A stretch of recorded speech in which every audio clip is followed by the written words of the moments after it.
Welcome back, everyone. Welcome back to Let's Play Fallout New Vegas. We are in the creepy vault where the only the platinum chip has allowed us to enter. And we've just... oh, lots of pulse grenades. And we've just disabled all the security in the vault. There's a plasma rifle. I'm gonna leave it alone. So yeah, we shouldn't have to worry about anything here right now. All the turrets have been turned off. Wow, yeah, this place would be quite bad. Look at this place. Oh, there's the Securitrons. Lots of them. Upgrade the Securitron army to use later for your own purposes or destroy it by overloading the bunker's reactor. Look at all these. There's a lot of them. Kind of creepy, really. Move along, please. I wonder how many there are in here. It's just an entire army. Mark 6 turret. Move along, please. Yeah, this would be a bit annoying trying to go through all of this. Of course, you know, all the security wouldn't be too much of a problem for us because we do have quite awesome equipment. So there's the reactor. I'm guessing you can overload it. Yeah, examine power regulator. If the bunker's power regulators are destroyed, its reactor core will overload in a matter of seconds with catastrophic results. Seconds? That doesn't really bode well for us. So what's over here? System room. Okay. Computer room door. Oh, interesting. Securitron operations console. Be aware. Safety always. That's kind of creepy how they sort of, you know, look at you. So let's do this. This is the Securitron operations console for the Securitron Vault. Software updates can be installed from this console. Insert the platinum chip and install the Mark II upgrade software. Uh-oh. You and what army? There you go. So now that's been done. But that's kind of creepy.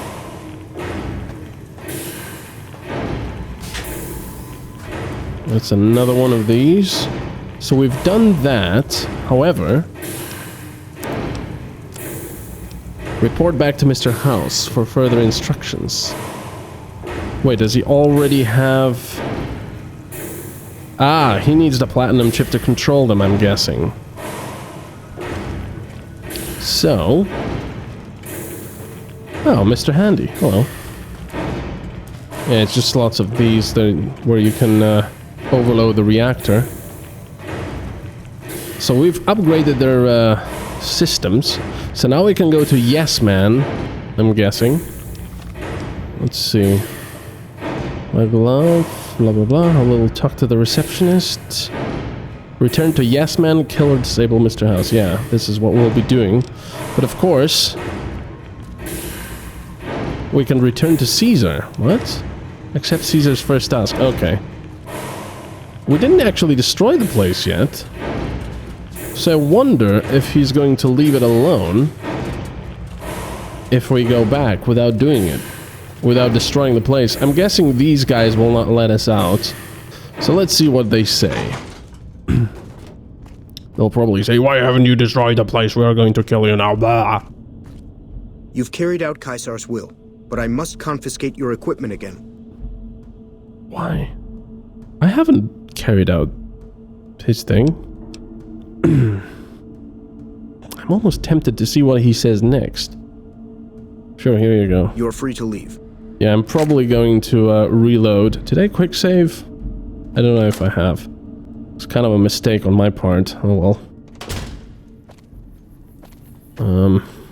But I want to see what he'll say, because if I attack these guys, you know, nothing's really gonna happen except Ceasar and his little cronies are going to attack me as soon as I enter his little tent.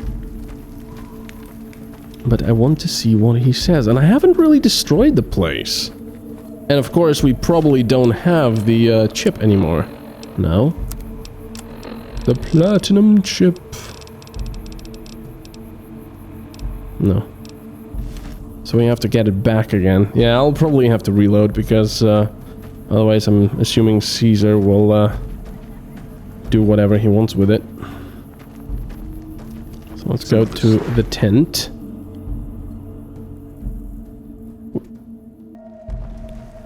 Hello, you crazy person. I felt the ground shake a while ago. What? I'll take that as a sign you've got the job done. Let's press on, shall we? As I was telling you before, I want Mr. House out of the picture. You have an interest in his death, too. If he knows that you destroyed his gadgets beneath the fort, he will strike back. You know where to find him. How he dies, I leave up to you. I'll eliminate the house. I'm done working for you. What is this machine in your tent? It's called an autodoc. As the name suggests, it's an automated physician, more or less. He can treat broken bones, cuts, punctures, scrapes. Sometimes I bestow its use upon someone I favor. Makes for a powerful gift in a culture that forbids painkillers and is largely ignorant of medical science. What? What do you mean forbids painkillers? Is that his society? I mean, if so, he's a hypocrite. I have some questions. What did you want to know? Are your bodyguards special in any way? My Praetorians embody the martial ideals of my legion. Each one of them has done enough conquering and killing to deserve the rank of Centurion. Instead, I invited them to join my guard. So the invitee chooses whichever current guard he thinks is weakest and challenges him. The fight is to the death. It keeps them from getting complacent. How long has Lucius been the head of your Praetorians? Lucius has been the head of my guard for 5 years now. He was a subordinate guard for 8 before that. No invitee has dared to challenge him yet. Maybe it's an issue of respect. He is getting on in years. Let's talk about something else. What else did you want to know? I've heard rumors of your legate Lanius. What's his story? Linnaeus is the greatest of my battlefield commanders. Some might call him a great man, but I'm not sure he qualifies. Once, he was the greatest warrior of the Hydebarks, a tribe of the Arizona. Maniacal in battle. Sometimes he'd ambush Legion patrols by himself. When after several months we found and surrounded the Hydebarks camp, their chieftain raised a banner of surrender. The warrior, who was not yet Linnaeus, went insane with rage. He struck down his chieftain and attacked his own tribe. What happened when he attacked his own tribe? He killed 15 before they brought him down. He didn't die, obviously. I had him tended to. He was maimed, most of his face torn off. It was days before he regained consciousness. When he did, I went to his bedside and showed him the helmet I'd had forged to cover his face. I said he could have it if he'd fight for me. He accepted, on condition that he be allowed to kill the surviving males of his tribe. I said, make it the adult males, and you have a deal. Sounds more like a savage than a general. Linnaeus is savage. Savagely loyal, too, but only to me. He has no love for my legion. But this has its uses. He has no attachment to his men, no compunction about battlefield losses. All he cares about is destroying the enemy. When another legatus or a centurion fails to achieve results, I send Linnaeus to make things right. His first step is to beat the failed commander to death in front of his assembled troops. Then he orders the ritual of decimatio. I think that's killing the troops. It means decimation. But in ancient Rome, the word had a very specific meaning. A punishment for cowardice. The legionaries are lined up in ranks. Every 10th man steps forward and is beaten to death by his brothers. It instills a certain robust obedience. Yeah, you're savages. He'll lead the assault on Hoover Dam? Yes. This time my legionaries will be more frightened of the commander behind them than the enemy before them. There will be no failure this time, no retreat, no years of gathering slaves and resources for another assault. With Linnaeus to drive the legion forward, the dam will be taken. It will be our bridgehead across the Colorado. There's only one thing wrong here. You're gonna be dead before that happens. Why did the Legion lose the first battle? It's not going to happen again, that's all I have to say about it. Oh, a bit proud, are we? I've heard the commander of the first battle called the Burned Man. And I've heard it's a bad idea to tempt the wrath of Ceasar. Change the subject. I won't. Ah. What do you think of the NCR? Do you want my opinion as a former citizen or future conqueror? Actually, my opinion's the same either way. As a young man, I was taught to venerate President Tandy of Shady Sands, the founding mother of the new California Republic. Did you know her presidency lasted 52 years? And that her father, Aradesh, was the Republic's first president? Yep, we know that. Does that sound like a democracy to you? Or a hereditary dictatorship?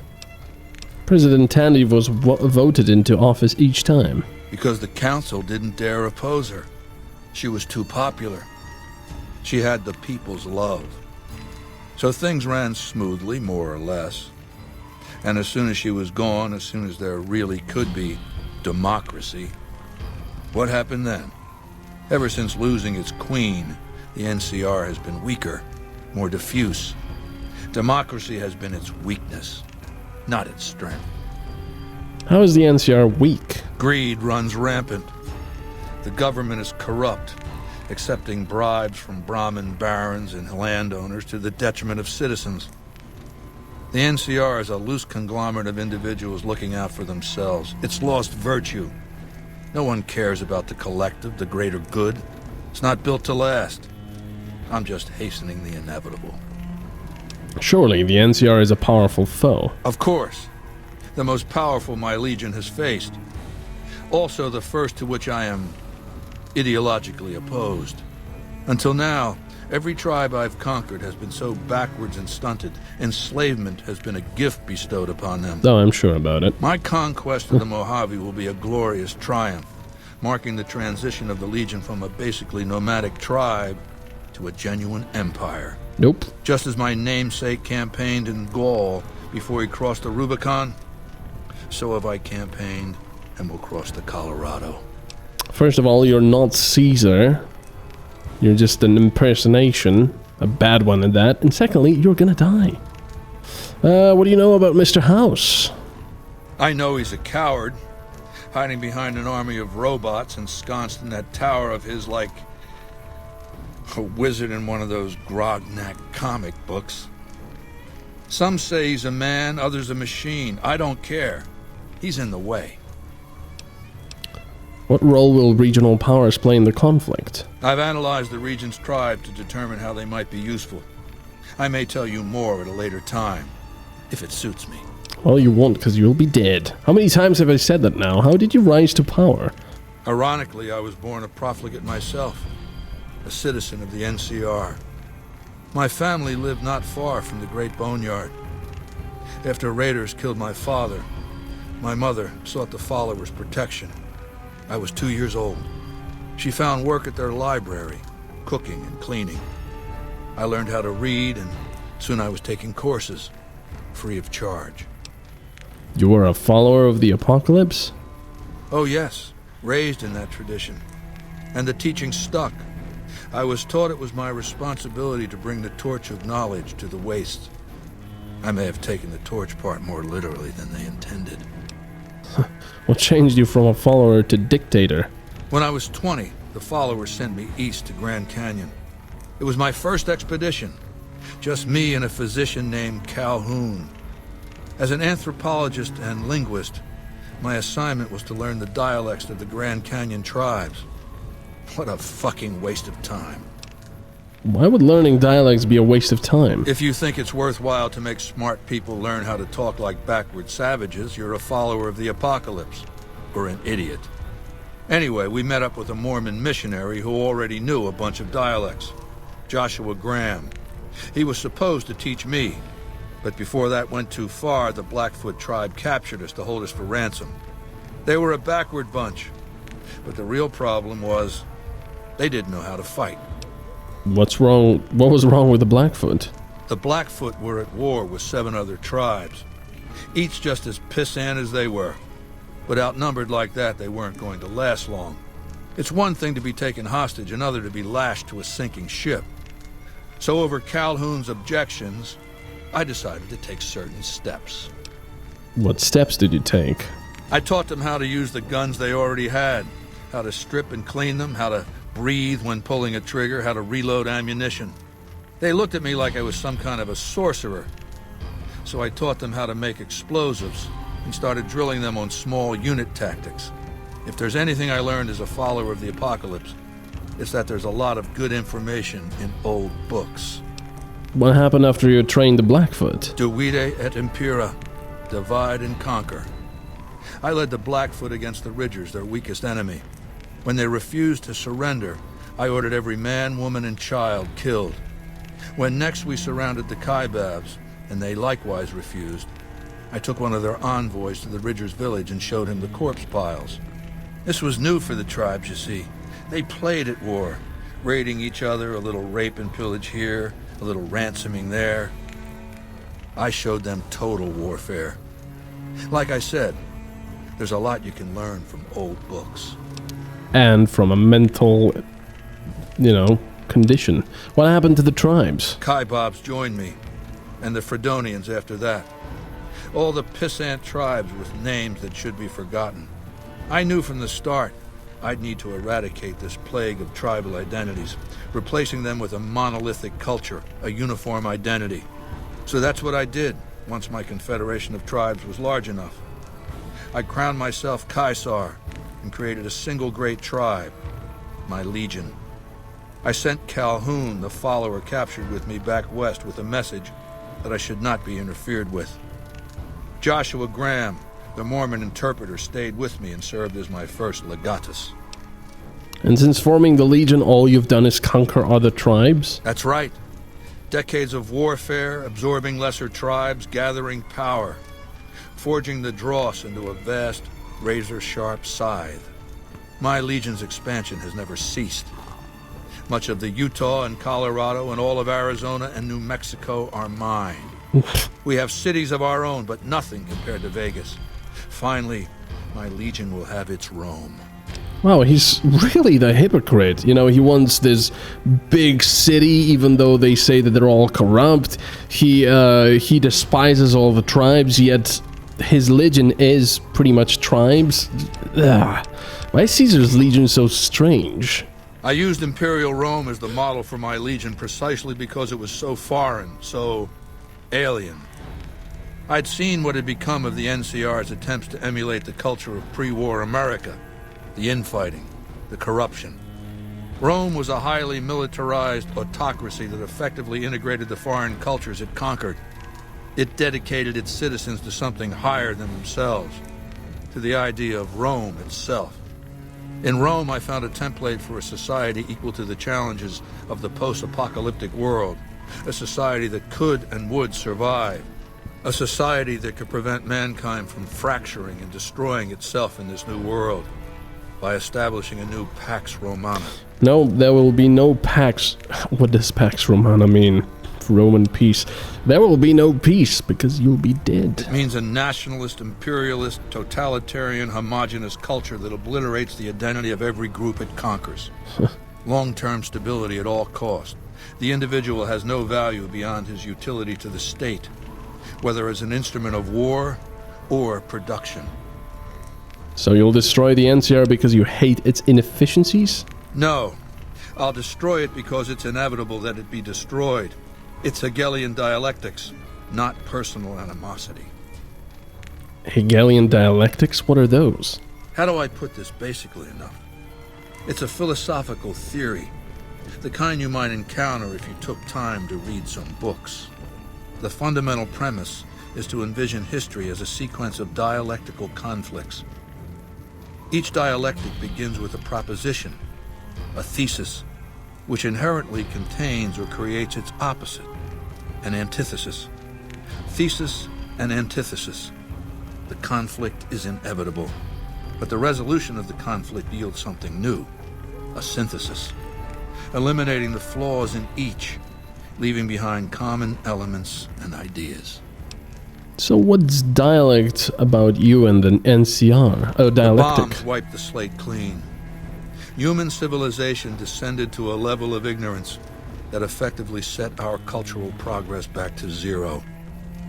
The NCR has all the problems of the ancient Roman Republic: extreme bureaucracy, corruption, extensive senatorial infighting.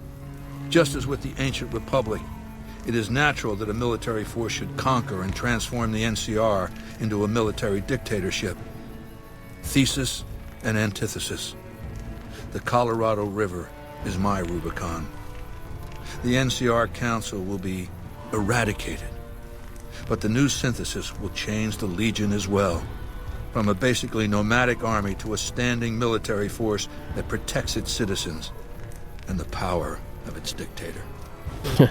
I don't think so. What is this machine? Oh, that's enough questions for now. What else then? Goodbye. Complete your mission and return to me. Well, we're gonna get our weapons and then come back to kill Ceasar. I'll see you then. Bye-bye.